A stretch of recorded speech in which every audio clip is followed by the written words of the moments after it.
All right. Welcome to the Mindfulness and Self-Care Summit with Dean Pohlman. Dean, what's up? How we doing, man? Great to have you on here. Hey Nick, thanks for having me. Yeah, excited to talk and hopefully give people some useful information.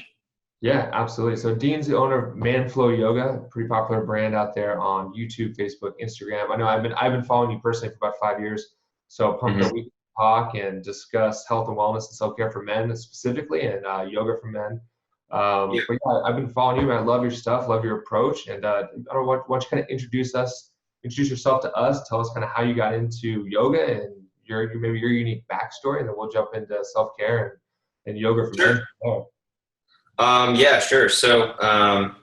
I started yoga as a lacrosse player. I quite literally stumbled into a yoga studio while I was looking for a tailor, and I decided to try it out, and it totally destroyed me. It was a humiliating workout in the sense that it totally humiliated what I thought was a really high level of fitness, and it just showed me, okay, I'm not as strong as I thought I was in a lot of areas. So it taught me that, okay, I need to really work on my mobility. I need to work on balancing.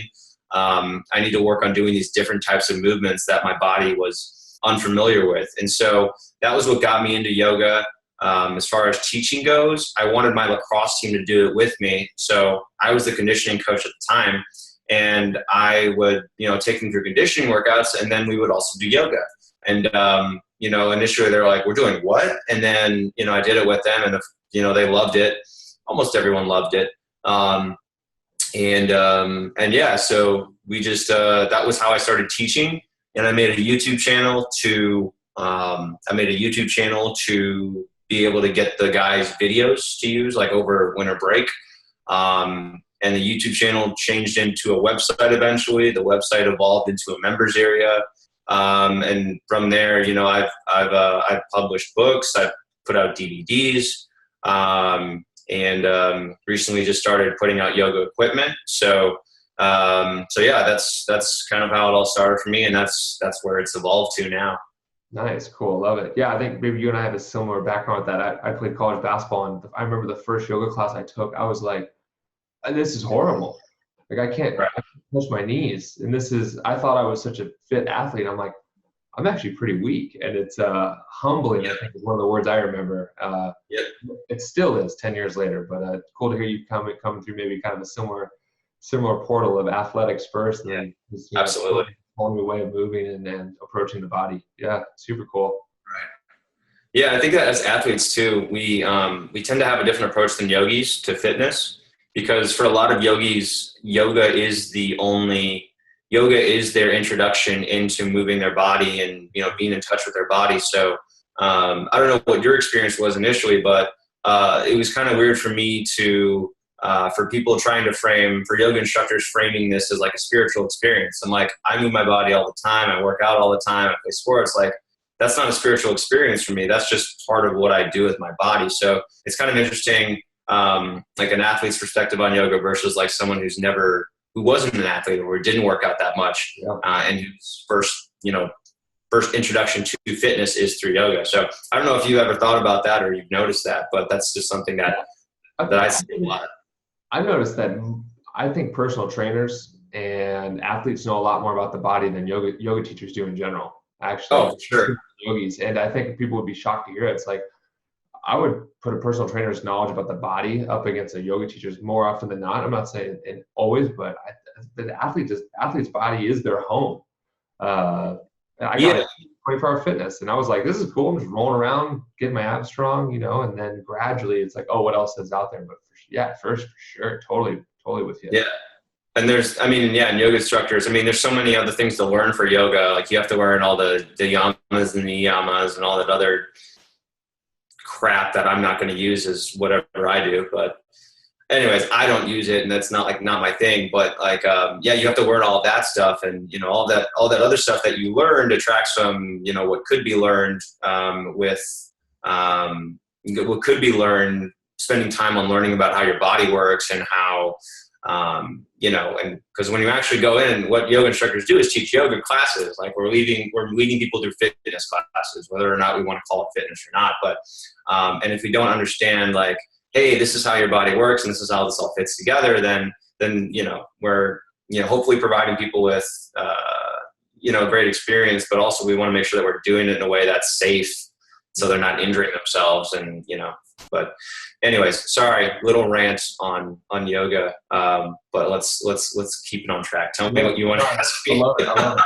I think you and I are unique where we're yoga teachers that also teach aspects of fitness, and I know you and I both lift weights, so it's like we do have a different understanding of the body, which what I've started to realize, I don't know what you think about this, is like I just see it all as my yoga practice at this point. Like if I'm in the gym doing squats, like I'm working on my breath control, I'm working on my focus, I'm working on my mental toughness, I'm moving my body. So for me, it's like I don't really even see the difference anymore between doing a squat and doing, chair pose or whatever. I mean, at least at the first couple layers. I don't know what your thoughts are, but that's kind of where I am. It's like it's just really, it's a practice. Yeah, it's all movement. It's like what you can call it a chair pose, you can call it a squat, you can call it a push up or a chaturanga, but it's all movement. Like Yeah, we'll do a whole nother summit on that. Yeah. Cool. So what's I know you're a super healthy guy and you follow a lot of self-care practices yourself. Why don't you kind of tell us how you take care of yourself, and the things you do that maybe you're kind of like master tips for wellness and self-care. What does that look like for Dean? Ooh, that's a big question. Yeah. So I think the first part of that is movement, and is daily movement, is making sure that I'm setting aside time for myself where I'm doing the movements that I need to do to make my body feel good. And that's kind of the very first level of it, is like just kind of daily maintenance, making sure that I feel good throughout the day, anticipating that if I don't do these certain movements, or if I do, let's say if I'm spending a day in like a new city and I'm doing lots of walking, then that means doing the right stretches before I go walking, or the right stretches after I'm finished walking at the end of the day, to make sure that I wake up and my joints don't hurt and that I'm feeling good. So like that's the first level of it is movement. And on top of that is building strength and mobility for the long term, which would be, instead of just doing certain stretches to make your body feel good, that's actually getting into, that's calculated stress on the body, is moving toward a workout that gets you stronger, that, in the short term does make you a little bit weaker because you have to, you're putting your body through calculated stress to get stronger. But through the long term is going to help reinforce your long-term fitness goals. And then on top of that, eating is, obviously a huge part of it. Just making sure that I have access to good, healthy foods on a regular basis, that I'm not setting myself up for failure by having, crappy foods around me, or just even minimizing access to those. Especially if you're struggling with dieting issues, or you have like cravings. This kind of cracks me up. I mean, I understand that people have relationships with food, and that, addiction to carbs is a thing, but if you don't want to eat junk food, then don't buy junk food. Like eliminate, like, it's a very, I don't know, to me, it seems like a very basic adult concept that if you don't want to do something, then don't give yourself access to it to begin with. But food is a big part of that. And then I would say sleep is on top of that. I give myself time to sleep, and I don't set an alarm for myself normally, unless I absolutely have to get up, which usually happens like once a week or once every other week. Setting aside 8.5 hours for sleep, or at least 8 hours for sleep.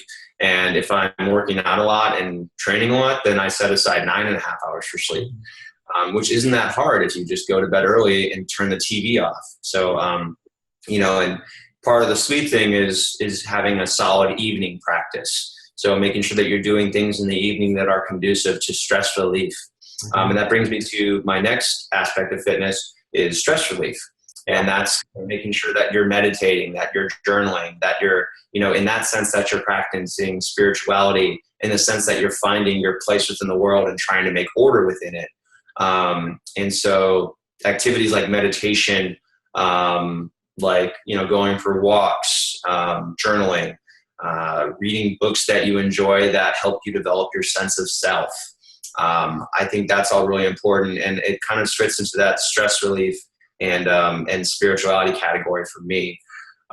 So those are my 4 aspects of fitness that I concentrate on and that I teach people to focus on is movement, it's diet, and I don't say diet, I like to say eating habits instead, because diet has all sorts of connotations. Yeah. Eating habits got a little safer word to it. I like it. I totally see where you're going with that.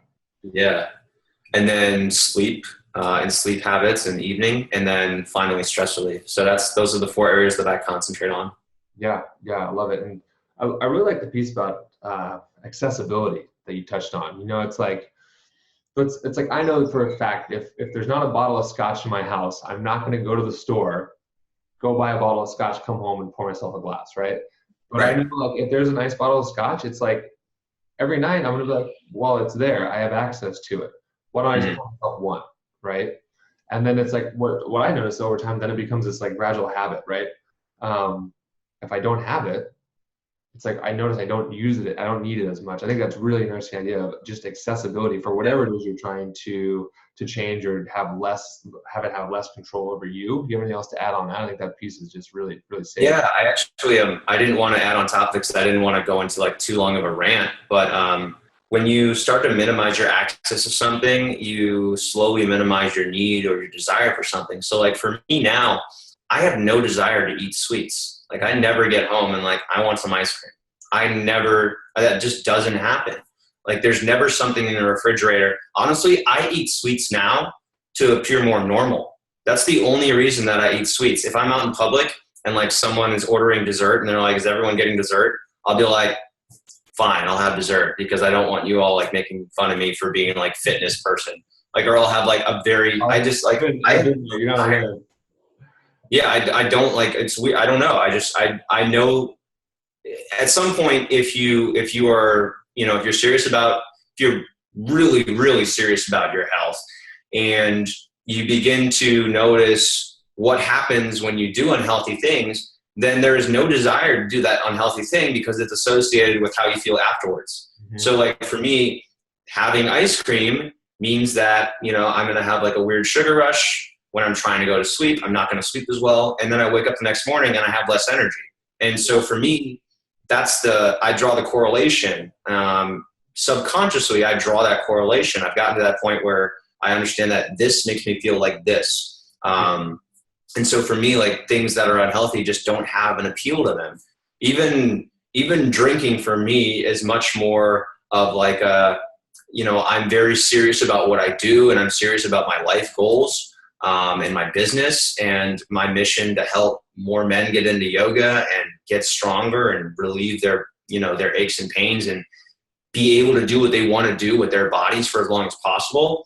I'm so concentrated on that mission that it's hard for me to disengage. And so like for me, like I drink only when I go out with friends. Like I don't drink at the end of the day at home. There's no reason for me to do that. But if I go out with friends, I do it because like I have walls up that prevent me from like disengaging and relaxing. And so for me, like part of drinking, and it happens maybe twice a month at most, is just being able to disengage and interact with people like a normal person instead of being this super driven, working into like 8 or 9 every night, like individual that I am. So, but yeah, kind of building on what you were talking about or asking is, yeah, you might get to the point where you just don't want to do it anymore. And so like same thing with alcohol, like the taste of alcohol doesn't really appeal to me. I'll only do it because it helps me adapt to the certain situations that I get in. So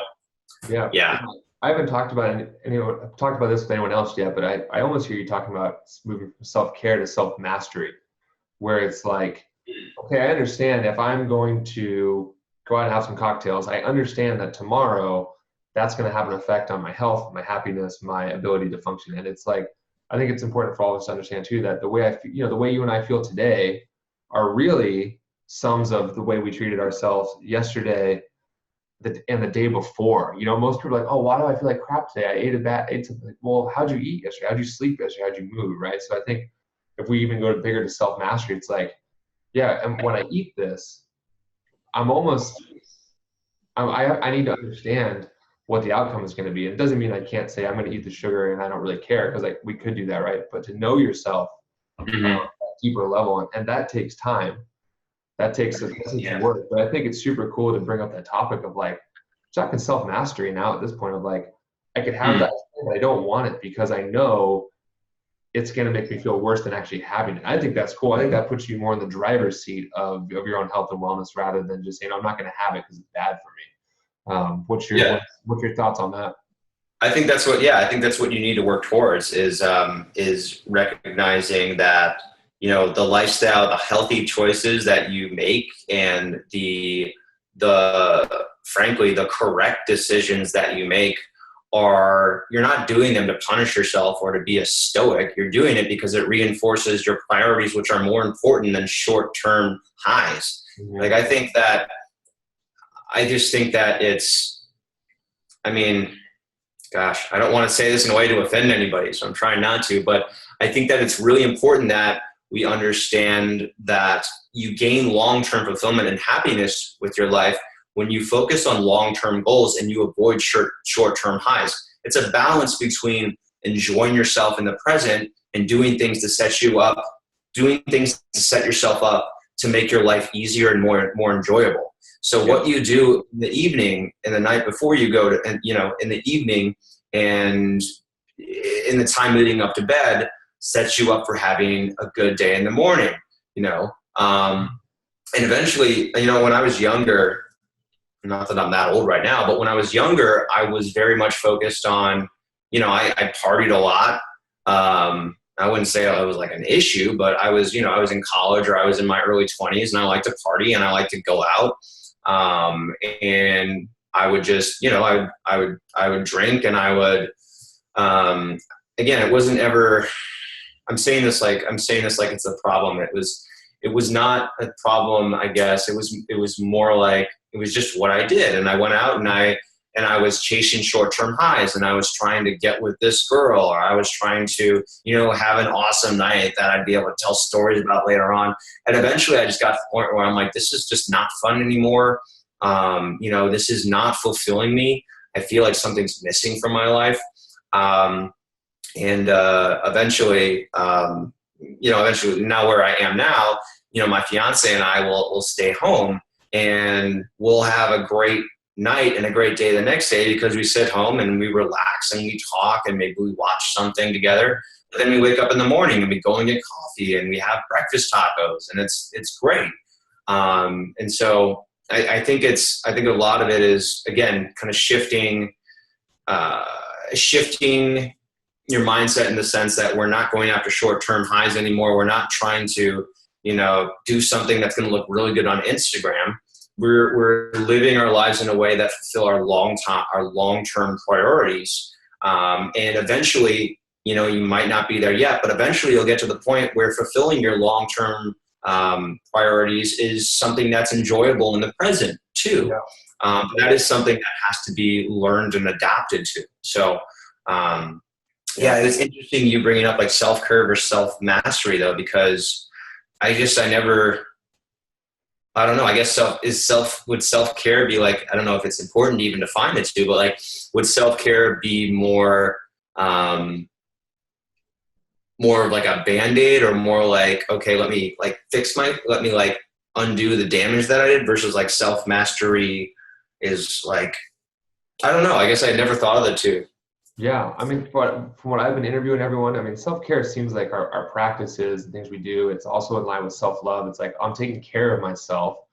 I'd say it's almost, it could be preventative, and it could be on the back end too. I just interviewed someone who she's had to learn how to do self-care to heal herself from being in fitness competitions, and in essence, destroying her hormones, right? So she's actually had to learn self-care as a result of being out of balance. But I think the self-mastery part is more like knowing yourself, like you talked on, and also this aspect of like, I understand that I'm not going to have whatever this little piece of a high, right? Because I understand that my long-term goal or my long-term vision is far more important to me. I think, and when I'm hearing you say that, I can hear you're a man of discipline, and that I don't think that gets talked about enough with self-care and with health. It's like, it takes discipline to be healthy. It takes discipline to take care of yourself and to say, I'm not going to go out with my buddies and get drunk because I don't want to wake up tomorrow and feel bad. I want to wake up tomorrow and be optimal. I think that's mastery, and it takes discipline and time and effort, and you got to learn, and it's ebbs and flows. So I mean, I think that's where we are with the difference. But I would say self-care is a piece of self-mastery too. I think it's a piece of it. Yeah. I wanted to touch on discipline. I think that people think like, I just need to get more discipline. I just need to get more discipline. But discipline is ultimately the sum of positive habits that we build for ourselves. Yeah. Nobody has enough discipline to go out and completely change their day and start doing, let's say you're not doing anything healthy for yourself right now. You're not going to wake up tomorrow, make a healthy breakfast for yourself, go for a run, do yoga afterwards, have a stress-free day at work, manage your relationships well, not get mad at anybody. And then in the evening, come home, do another workout, make a healthy meal for yourself, meditate before you go to bed, and then go to sleep and sleep a full. That's not going to happen. That's not how discipline is established. People have to understand that habits are mostly subconscious. Mostly what we do during the day is not even, we don't even make a decision to do it. We're just going through the motions. In order for you to establish discipline for yourself, you have to make mindful effort to change things that you're doing on a very minimal basis. Mm-hmm. So you can't implement 5 new habits at once. You have to work on doing one new habit at a time. Yeah. And then once that becomes a habit to the point that you just wake up and you do it, now we're going to move on. We're going to do something else. Yeah. But the people who have tons of discipline, they have discipline because they've built habits for themselves over time. And so, yeah, it can be discouraging when you look at somebody and say, I want to be as disciplined as he is. What do I have to do? You have to do this for 5 years. 5 years? Yeah, whatever. Are you kidding me? Yeah, exactly. It takes time. And obviously, genetic factors are a thing. Your environment is a thing. But we all have, I think, we all have the abilities to change that. Honestly, living in the digital era with the internet, if you can watch this video right now, honestly, I think there's no excuse why you can't establish a healthy routine for yourself and create discipline for yourself. I think, anyways, that's my belief. I understand financial, potential financial difficulties, being in environments, being in families that view things differently than you do. But I mean, ultimately you have the choice to decide what is a priority. And, if someone is not if someone is not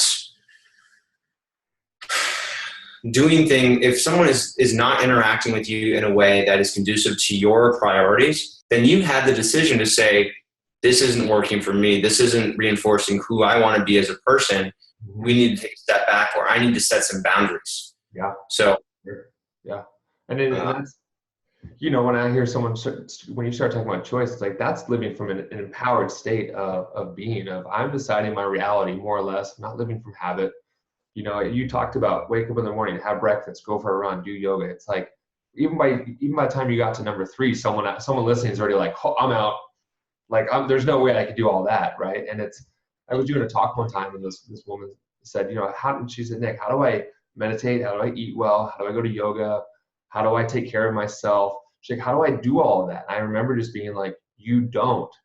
Like, you don't. Like, you don't need to go from you're not doing anything to you're doing everything. Like, I don't know why we think that we're supposed to just learn it overnight. I've been doing this yoga stuff for, I don't know, over a decade now. I think you're probably somewhere around the same area. And it's like, that's a good amount of time to be dedicated to something. So now someone might look at you and go, wow, how are you doing all these practices? It's like, we've learned, you don't have to wake up in the morning and think about it. It's just like, I'm going to wake up in the morning, brush my teeth, and meditate. It's just kind of like the progress, right?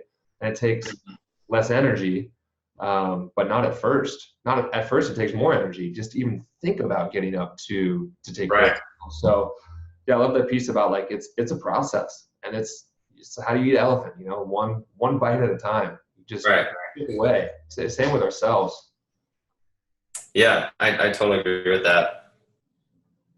Yeah, I love it. Cool. Let's talk yoga for men. I know you and I are passionate about that. Okay. Let's go with it there. I mean, what's your take All right. on Are yoga? you ready? What's that? Are you ready? This is what I do. Are you ready? This is it.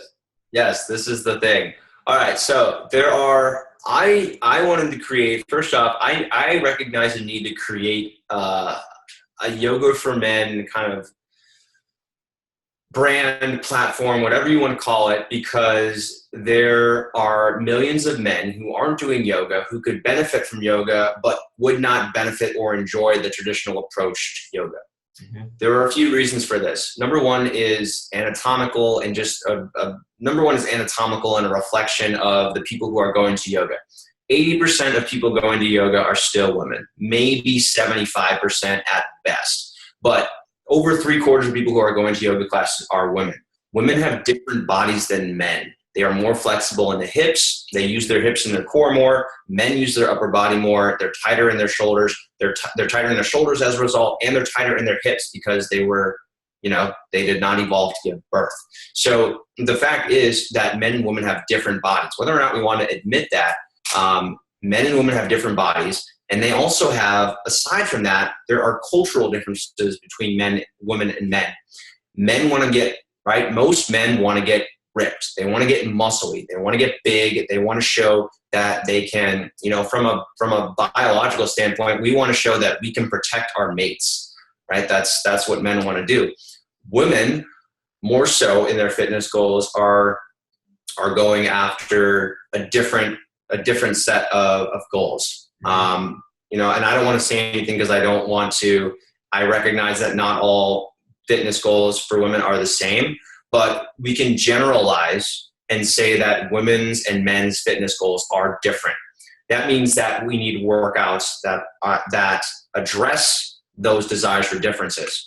Sure. The other part of it is culturally, men and women behave differently in public. Men are expected to be more stoic, less emotional. Women are allowed to be more emotional in public.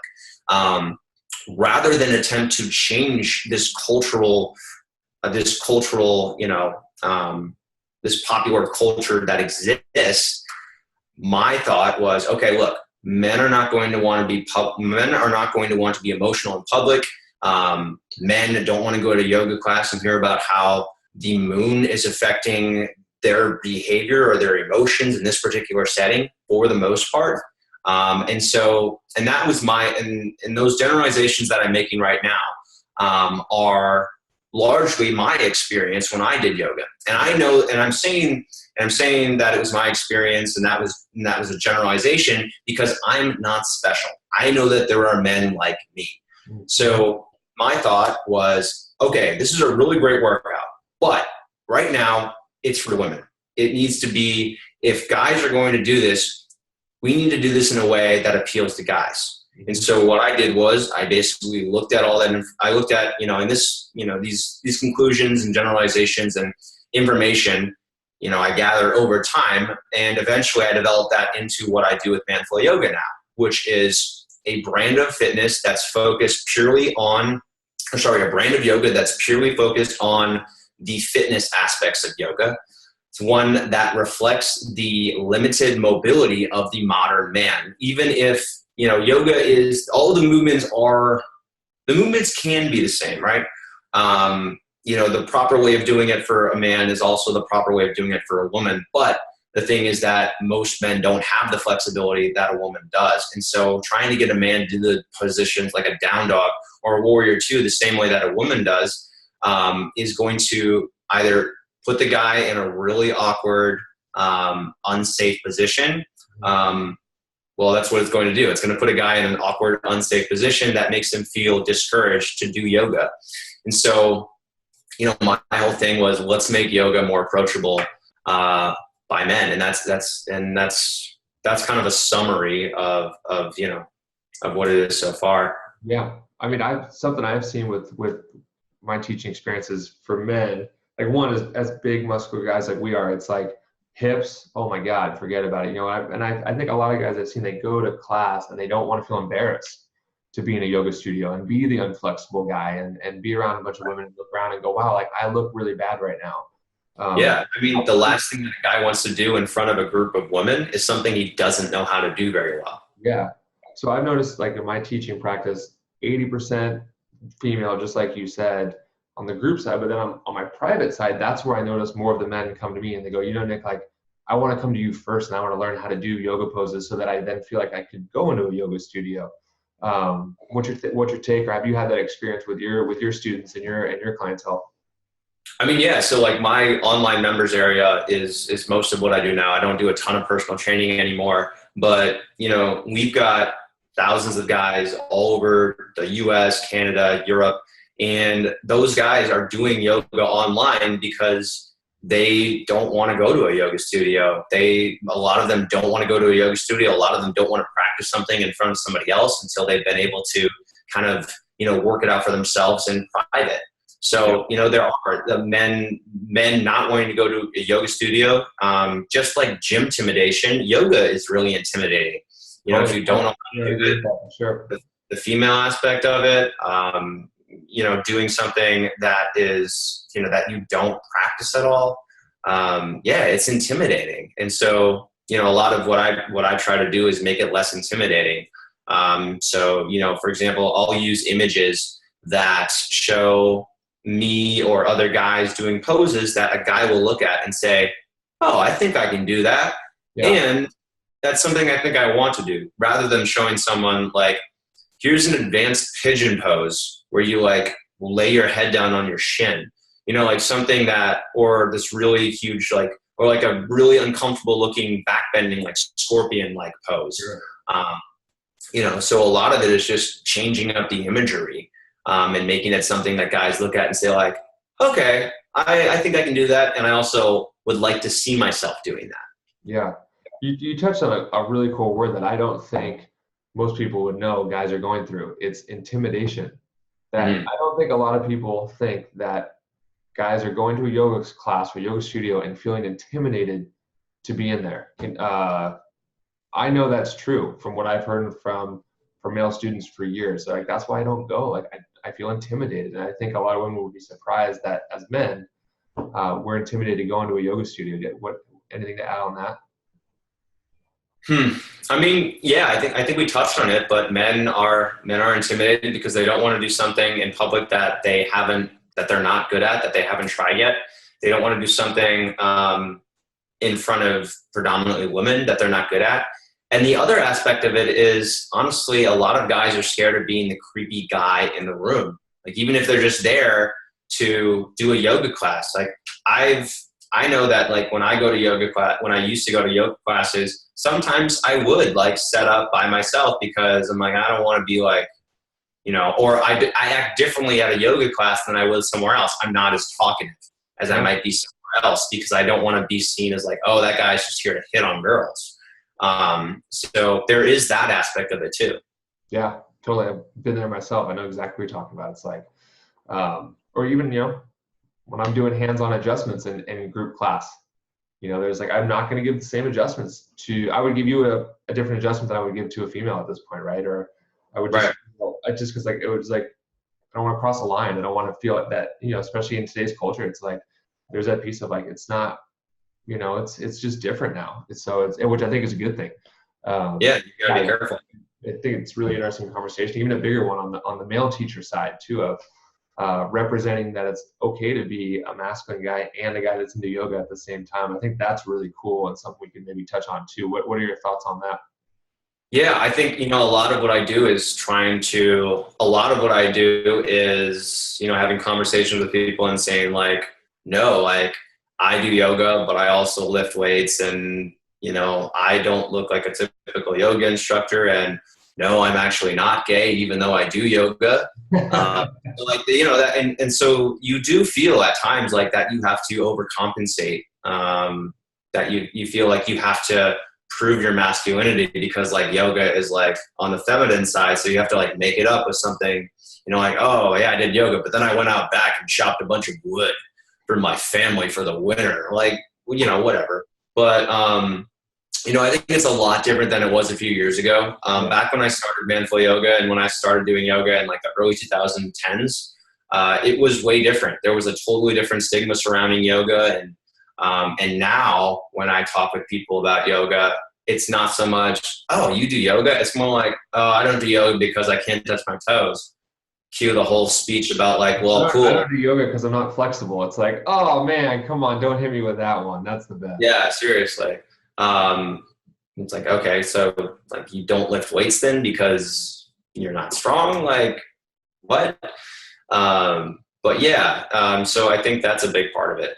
Yeah, and you're right. The culture shifted. I mean, when we got into this 10 years ago, there was maybe one guy in the room. And, you're right. It was like this weird thing. Like, yeah, you do yoga now. It's like pretty much everyone does it, which I think is super cool. Yeah, there's just so many different ways to approach it.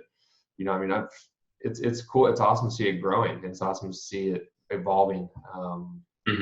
And I think it's also moving away from like the whole guru culture. I think that, most of the guys actually now I think about it, most of the guys that I see on Instagram who are doing yoga, you also see videos of them lifting weights and doing other things. Like, I think that most people now are understanding that yoga is just another aspect. It's just another type of fitness to integrate into what you're doing to improve your strength and your health and wellness as a whole. Yeah. So I think that's also a really cool shift that's occurring in yoga and you're not getting so much like people anymore who say like yoga is better than, well, we still get comments on YouTube, but people who say like yoga is better than gym. Gym means working out with weights in this context. But you're not getting that as much anymore. And I'm not getting comments from people who say like, oh, weights are bad for you. They make you look bulky and yoga makes you look toned and strong. I'm like, no, lifting stupidly makes you look bulky and eating dumbly makes you look bulky. But if you really want to look your best, you combine yoga. You combine, yoga with weight training and other stuff. So I think that's a really cool shift as well. I think it's been the last couple of years, and maybe Instagram has a big piece to do with it, where like it's getting gray, right? Where I know up until a couple of years ago, people would be like, oh, you're a personal trainer and you're a yoga teacher. And people are like, dude, that's just like, you got to pick one. What are you doing? And now you're in yoga land. Yeah. So it's a little different in yoga. In San Francisco, yeah. But even here, it's really started to shift. Where I notice now my personal training clients are like, hey, what's this whole yoga thing you're doing over here? Like, I don't know, I'm kind of interested, right? It's like the last guy. It's like the last guy of everyone I trained I would have thought that would have been like, hey, let's start doing yoga. So the shift is here. I love that. I love that there's men starting to show up in a different way. Like, we can do all of this, and it's okay to be a strong guy that's confident, that also does yoga, that's working on themselves. I think it's really cool to model that, and I love that you're doing that as well. Yeah, I think that yoga is also changing in the sense that we're not just doing yoga poses. What I do with my practice and with what I teach my members in my community is it's like part yoga, but it's also part physical therapy, part bodyweight exercise. And I think that most people are now doing that. So, like if you go to a power yoga class, sure, you probably are going to do a down dog, but you might also be doing something that isn't a warrior 1 or a warrior 2. And also, the reality of yoga is that what we're doing now, or even what we were doing 20 years ago in yoga, wasn't what Patanjali was doing, or like some random, gymnastics, some mystic, no, there was no like yogi mystic in subcontinent India doing sun salutations in 6 BC. Like, that just didn't happen. The sun salutations were invented in the 20th century. Yoga, as we know it, is a combination, like you said, of gymnastics, of martial arts, and traditional yoga. So, even yoga as it is, was never really true yoga in that sense. Yeah, I love the fact that's like, tree pose was like, that was some dude that was like, what happens if I stand on one leg for 6 months? And like, let's see how much I don't care about my leg. Like, that's where that shit came from. It didn't come from this class of people doing yoga poses or yoga, especially vinyasas. So, but I don't think most people know that. Yeah, I'm just going to put out a book here. 100 years old. That's it. Yeah, I'm just going to put out a book here, though. It's called The Science of Yoga, which Yeah. I would love for every yoga instructor to read. That one is controversial for sure. That one. I It's think like it's great though.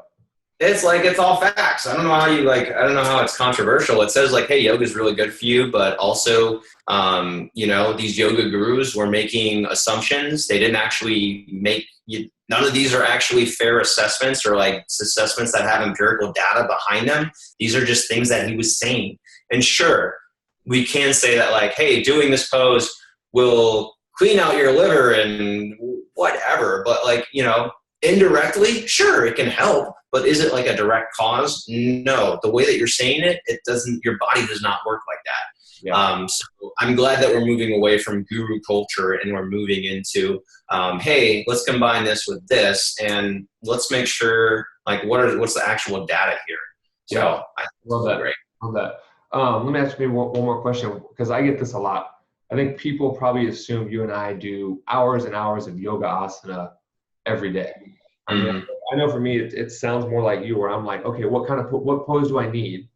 Maybe I did that deadlifts. Okay, I'm gonna go pigeon pose, bridge pose, supine twist, right? But it's not like this hour and a half long yoga practice. What is your daily or even weekly yoga practice look like? Can you give some insight into that?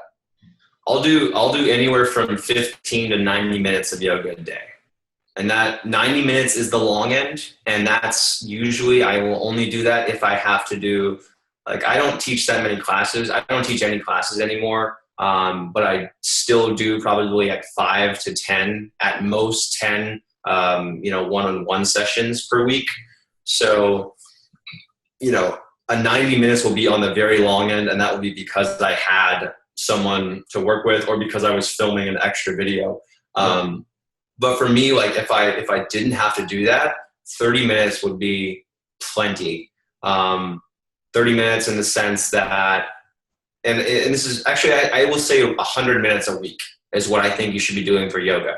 So that means that you have time for 2 longer yoga sessions, and then you have a few minutes on the other days to do the necessary stretches that you need to complement the other workouts that you're doing. And also doing yoga every day can detract from fitness goals. Like for me, I've been doing yoga for so long now that if I were just to do yoga, my muscles would shrivel up. I wouldn't be able to like maintain the physique that I wanted. And I would get sore, but I wouldn't actually get stronger. Your body needs to do new things. And the reality of yoga is that a warrior 2 can only be beneficial if you do it, if you do it over and over and over again. There's going to be a point at which you have a diminishing returns.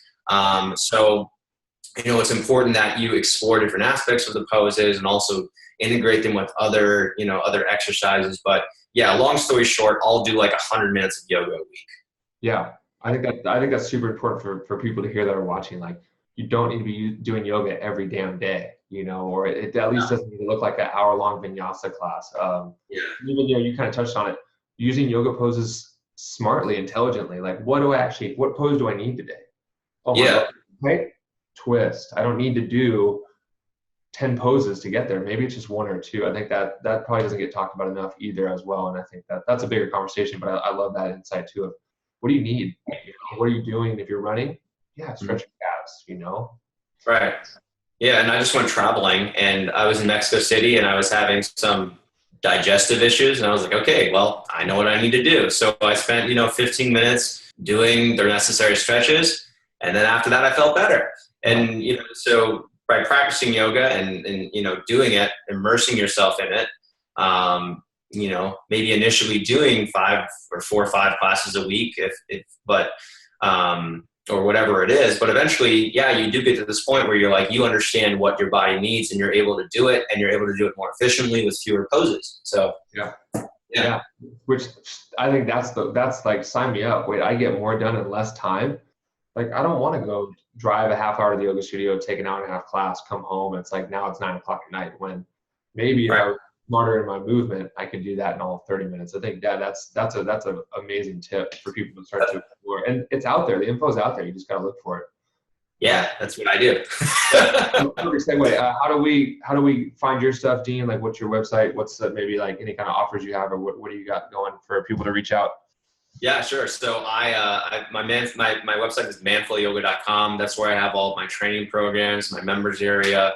I've got a book called Yoga Fitness for Men, published by DK Publishers, #1 new release in 3 categories. I've also put out DVDs. One of them is called Yoga Boost. It's usually in the top 10 on Amazon in the DVD section, if that's your thing.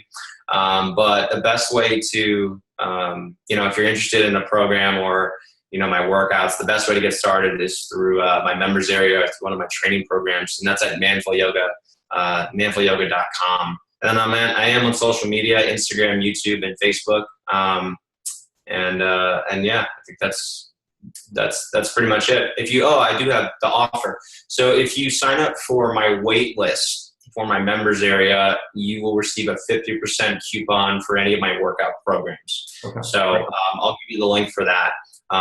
But yeah, and then if you do end up joining the members area, we end up refunding you that anyways. So. Okay. Great, man. Perfect. Yeah. Awesome. That's great picking your brain. I appreciate it. Thanks for the insight. Thanks for the being candid, and sharing a lot. It's awesome. I learned a lot, and I know other people are too. So really appreciate it. Yeah, it was a good conversation. Thanks for having me on and chatting. I hope this is helpful for people.